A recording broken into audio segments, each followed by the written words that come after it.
Ya pemirsa, untuk membahas terkait ekspresi para tersangka saat rekonstruksi ulang, sudah hadir bersama kami di studio pakar mikroekspresi, ada Pak Kirdi Putra. Selamat malam Pak Kirdi, apa kabar?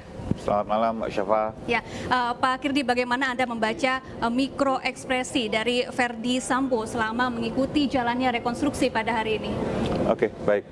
Terlepas bahwa data yang masuk, informasi masuk, data visual yang masuk itu memang minim kualitasnya, tapi kita bisa tariklah beberapa hal di sini.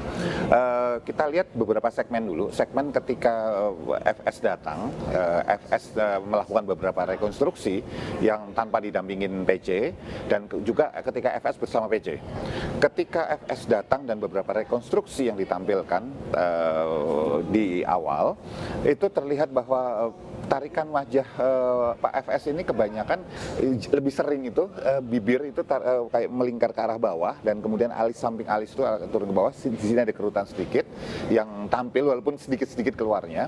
Ini adalah emosi dasar sedih yang kalau misalnya kita lihat subtle emosinya di sini, emosi yang tipisnya itu adalah murung. Yeah. Nah, yang jadi menarik buat saya adalah kalau kita bicara seseorang itu murung, dan misalnya murung itu karena sesuatu yang besar, yang dia katakanlah terlibat sesuatu yang membuat orang depresi misalnya, itu biasanya dia akan berusaha mengurangi paparan visual dari sekelilingnya, dari dan ke dia. Misalnya, artinya apa? Dengan cara misalnya menghindari tatapan mata atau menunduk misalnya, dan itu mungkin bukan sepanjang waktu tapi sering. Tapi kita tidak melihat itu, paling tidak beberapa video yang kita lihat tidak ada itu, gitu ya. Nah, menariknya ketika seseorang memutus paparan visual, itu adalah membuat dia jadi nggak bisa terpengaruh oleh sekitar, atau sekitarnya nggak bisa melihat apa yang dia rasakan. Itu untuk emosi yang cukup besar. Nah, di sini tatapan matanya masih tanda petik masih cukup berani melihat ke depan, gitu. Tidak ada yang salah dengan itu tentu saja, gitu. Kalau kita artikan, misalnya tatapan yang ke arah masih bisa melihat ke arah tegar seperti itu, ada beberapa kemungkinan, dua kemungkinan paling besar. Kemungkinan pertama adalah bahwa dia terbiasa karena memang dia tugasnya biasa membuat orang gentar orang lain, gitu. Terbiasa. Tetapi orang yang membuat gentar orang lain pun untuk kasus sebesar ini dengan lingkupnya kan bukan cuma kepolisian, bahkan istana juga udah ikut campur di sini. Itu sepertinya agak kurang tepat. Nah, yang satunya apa? Yang satunya adalah seseorang dalam kondisi cukup percaya diri untuk tetap berhadapan menjalani proses seperti ini. Nah, itu memunculkan sebuah pertanyaan lanjutan. Apa yang membuat dia di dalam konteks ini masih cukup percaya diri? Kalau kita gabungkan, bukan snapshotnya bukan cuma ini, tetapi waktu sidang kode etik misalnya, sempat di hari pertama itu duduknya delosor gitu istilahnya, gitu, masih santai ke belakang. Yang dihadapin bintang 3 loh, atasan pangkat yang lebih tinggi loh. Itu juga cukup dengan wajah cukup rileks. Apa yang membuat kemudian di situ cukup santai, cukup rileks, di sini juga masih percaya diri?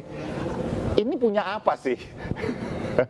pegang kesaktian apa sehingga dia masih bisa seperti itu, dan tampil.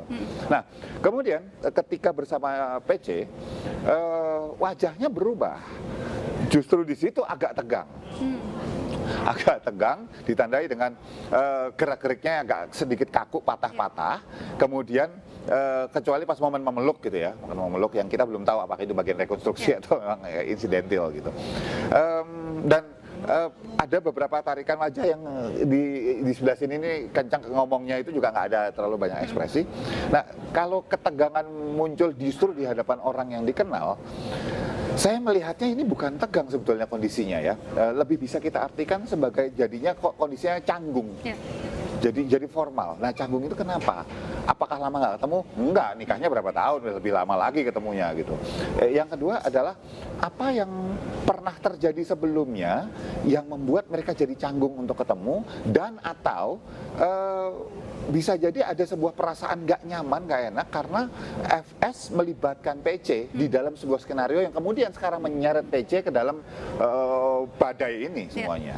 Kira-kira seperti itu. Ya, Pak Kirdi, terkait adegan berpelukan antara Ferdy Sambo dengan Putri Chandrawati yang mengundang sorotan, di mana Putri Chandrawati juga sempat menangis. Ini belum diketahui apakah ini bagian dari rekonstruksi ataukah tindakan spontan.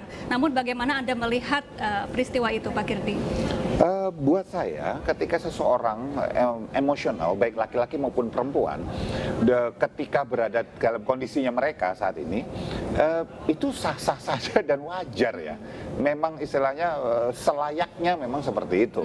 Nah, apakah kemudian itu penyesalan, apakah itu kemudian adalah ketakutan, tangis penyesalan, ketakutan, itu yang belum bisa kelihatan sebelum kemudian PC diwawancara misalnya gitu selesai rekonstruksi tersebut. Ya, Pak Kirdi, beberapa tersangka mengenakan masker selama rekonstruksi termasuk Putri Chandrawati, sedangkan Verdi Sambo selalu melepas masker. Apakah ini juga sebagai bentuk kepercayaan diri Verdi Sambo yang begitu besar begitu, Pak Kirdi? Nomor satu yang jelas ini adalah bentuk pelanggaran prokes. Ya, nomor satu gitu. Nomor dua, bisa jadi bahwa ini mendukung analisa tadi bahwa orang ini sepede itukah? Iya. Dan ada apa di balik kepedean dia? Kesaktian apa yang masih dia punya nih? Sehingga cukup percaya diri di dalam kondisi dan konteks yang sama sekali luar biasa berat harusnya. Ya. Kemudian Pak Kirdi, bagaimana Anda membaca mikro ekspresi dari para tersangka lain yang mengikuti rekonstruksi pada hari ini? Apa yang menurut Anda paling menarik atau menonjol dari tersangka lainnya? Oke, basis paling dasar yang bisa kita lihat, nomor satu, aturan validasinya pasti nggak 100% karena mereka pakai masker. Kedua, snapshot mereka itu lebih sedikit dibandingkan FS, dan tentu saja ya. Namun kalau misalnya di beberapa video mereka terlihat cukup gerakannya cukup santai, walaupun berdiri gitu, tapi badannya bukan tegang, berdiri tegak atau mereka bersandar pada satu titik. Kondisi bersandar pada satu benda gitu dalam kondisi lama gitu juga bisa diartikan bahwa ini adalah yang namanya holding position, bahwa dia merasa bahwa butuh pegangan, dan ini tidak terlalu tampak di mereka. Artinya apa? Sekali lagi, walaupun mungkin nggak sepercaya diri yang ditampilkan oleh FS, tetapi ini ada apa sih ini kok santai berjamaah dalam kondisi seperti ini? Padahal mereka terancam hukumannya nggak main-main loh, ya. Seperti itu yang saya lihat. Baik Pak Kirdi, ini sangat menarik, tapi sayang waktu kita terbatas. Terima kasih Pak Kirdi Putra, pengamat pakar mikro ekspresi, telah bergabung bersama kami di iNewsroom. Thank you, Pak. Ya pemirsa, jangan kemana-mana, kami akan perbarui informasi Anda setelah jeda berikut.